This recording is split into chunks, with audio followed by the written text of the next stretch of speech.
Assalamualaikum warahmatullahi wabarakatuh. Pertama-tama, marilah kita panjatkan puji dan syukur atas kehadirat Allah Subhanahu wa Ta'ala. Dan salawat serta salam tak lupa pula kita haturkan kepada junjungan kita, Nabi besar Nabi Muhammad SAW. Baik, mungkin di sini perkenalkan, nama saya Denita Asyad selaku moderator sekaligus pemateri pertama dari kelompok 6 dengan mata kuliah pembelajaran STEAM. Dosen pengampu, maaf saya sebut namanya, Ibu Sri Handayani SPD MPD. Di sini kami akan mempresentasikan judul makalah kami dengan judul Integrasi STEAM dalam Pembelajaran dan Pendekatan-pendekatan dalam Pembelajaran STEAM dan berikan contohnya. Di sini saya selaku pemateri pertama, yaitu integrasi STEAM dalam pembelajaran. Integrasi STEAM dalam pembelajaran merupakan pendekatan pendidikan yang menggabungkan sains, teknologi, rekayasa, seni, dan matematika. Dalam satu kesatuan proses belajar yang terpadu, pendekatan ini tidak memisahkan kelima disiplin tersebut, tetapi menghubungkannya melalui kegiatan berbasis proyek dan pemecahan masalah konseptual. Dengan integrasi ini, pembelajaran menjadi lebih bermakna karena siswa belajar memahami konsep. Konsep STEAM berkembang dari pendekatan STEAM yang dipopulerkan oleh National Science Foundation sebagai strategi peningkatan kualitas pendidikan sains dan teknologi. Penambahan unsur seni bertujuan untuk memperkuat kreativitas dalam proses pembelajaran. YAKMA pada tahun 2008 menyatakan bahwa STEAM education is an integrative approach that connects science, technology, engineering, arts, dan mathematics. Itu menegaskan bahwa STEAM merupakan pendekatan integratif yang menyatukan berbagai disiplin ilmu dalam satu kerangka pembelajaran terpadu. Selain itu, Perignat dan Katz pada tahun 2019 menjelaskan bahwa STEAM integrates creative and critical thinking through interdisciplinary learning experiences. Pernyataan itu menunjukkan bahwa integrasi STEAM tidak hanya menekankan aspek pendidikan atau aspek akademik, tetapi juga mengembangkan kemampuan berpikir kreatif dan kritis melalui pengalaman belajar lintas disiplin.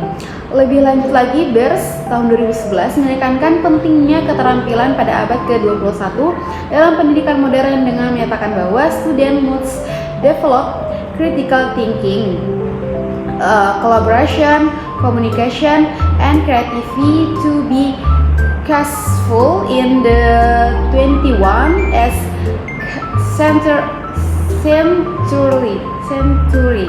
Pendekatan STEAM itu sangat relevan dengan tuntutan tersebut karena pembelajarannya berpusat pada siswa dan dorongan kolaborasi serta inovasi berdasarkan berbagai pendapat tersebut.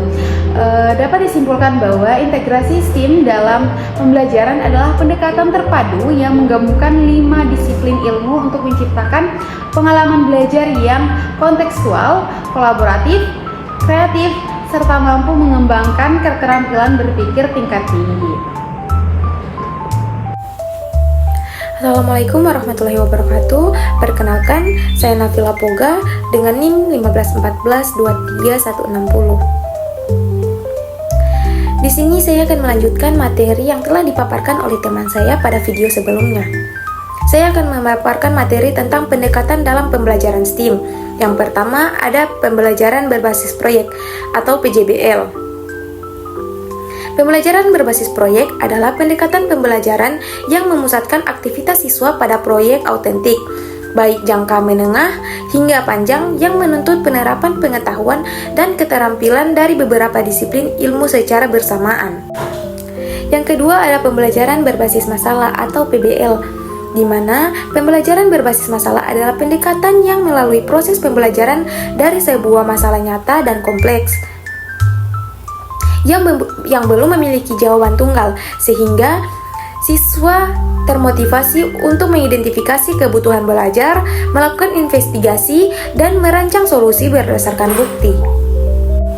Yang ketiga ada pembelajaran berbasis inquiry, di mana pembelajaran berbasis inquiry adalah pendekatan yang menempatkan proses ilmiah bertanya, merancang percobaan, mengumpulkan data, dan menganalisis data, serta menyusun kesimpulan sebagai inti kegiatan belajar. Yang keempat ada design thinking. Design thinking adalah pendekatan pemecahan masalah yang berfokus pada pengguna, dimulai dari empati terhadap kebutuhan pengguna, formulasi masalah yang jelas, ide kreatif, pembuatan prototip cepat, pengujian bersama pengguna, dan literasi berdasarkan umpan balik. Yang kelima ada makerspace atau learning by making, di mana makerspace atau learning by making adalah pendekatan pembelajaran berbasis praktik di ruang kreatif yang menyediakan alat dan bahan bagi siswa untuk bereksperimen, merancang, dan membuat produk nyata sebagai bentuk pembelajaran STEAM. Yang keenam ada pembelajaran tematik terpadu, di mana pendekatan tematik terpadu menyusun pembelajaran di sekitar sebuah tema sentral sehingga beberapa mata pelajaran bekerja bersama untuk mengeksplorasi tema tersebut secara holistik dan kontekstual. Yang ketujuh ada pembelajaran kooperatif. Pembelajaran kooperatif adalah strategi pembelajaran terstruktur yang menekankan independensi positif antara anggota, tanggung jawab individu, dan pengembangan keterampilan sosial akademik seperti komunikasi, kolaborasi, dan kepemimpinan. Dan yang ke-8 adalah blended learning dan pemanfaatan teknologi simulasi. Blended learning dalam konteks STEAM mengombinasikan kegiatan dari modul, video, kuis, dan simulasi interaktif dengan praktik tatap muka sehingga siswa dapat mempersiapkan konsep secara mandiri dan menguji penerapannya di kelas.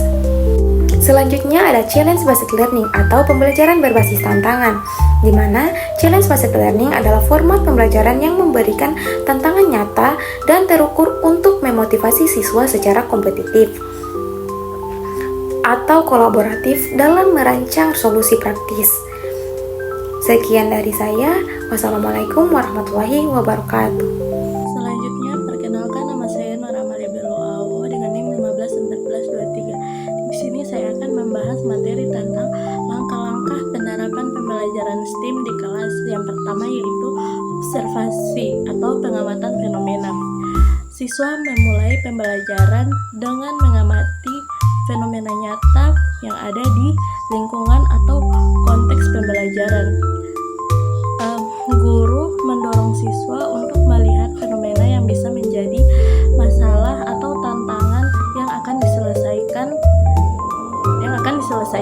Tahap pengamatan ini menumbuhkan rasa ingin tahu dan keterlibatan awal siswa. Dan yang kedua yaitu mengembangkan ide. Setelah melakukan observasi, siswa mencari informasi tambahan tentang fenomena yang diamati, lalu mengembangkan ide-ide kreatif yang memungkinkan untuk memecahkan problem atau menjawab pertanyaan. Tahap ini melatih kemampuan berpikir kritis dan kreativitas. Dan yang ketiga yaitu perencanaan inovasi. Pada tahap ini, siswa menyusun rencana rinci terkait solusi yang akan dikembangkan. Perencanaan mencakup sketsa desain, daftar bahan dan alat, pembagian tugas, serta langkah-langkah kerja. Tahap ini menekankan keterampilan berpikir terstruktur dan perencanaan teknik. Dan yang keempat yaitu kreasi atau implementasi produk. Siswa melakukan pembuatan atau implementasi solusi secara langsung berdasarkan perencanaan. Dalam tahap ini, unsur seni, sains, teknologi, dan matematika terintegrasi melalui aktivitas praktis yang nyata. Yang kelima yaitu pengujian dan evaluasi. Produk atau solusi yang dibuat diuji oleh siswa untuk melihat keefektifan fungsi atau hasilnya. Hasil uji menjadi data untuk evaluasi. Guru memfasilitasi refleksi bersama siswa untuk menilai aspek keberhasilan dan kekurangan. Dan yang keenam yaitu perbaikan dan penyempurnaan.